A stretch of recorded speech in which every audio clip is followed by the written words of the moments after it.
If you want to eject SIM tray in order to insert your SIM card into Samsung Galaxy S26 Ultra, then in that case we need to take a look at the bottom of the phone where we can find our SIM tray, which is of course over here.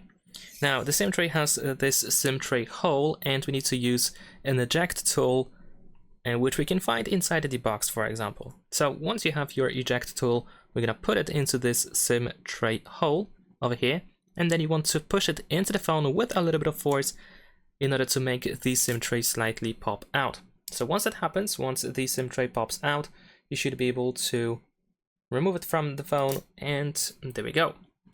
Now over here we have our SIM tray. This is how it looks like in my case.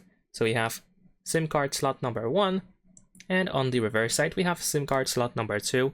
So now we're gonna try to insert our SIM card. All we have to do is simply match the shape of the SIM.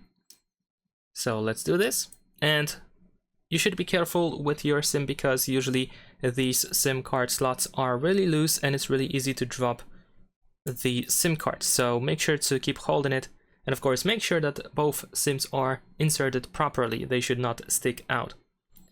Now we're gonna insert the SIM tray back into the phone with our SIM cards. Just push it all the way down, and there we go. Make sure that it doesn't stick out or anything.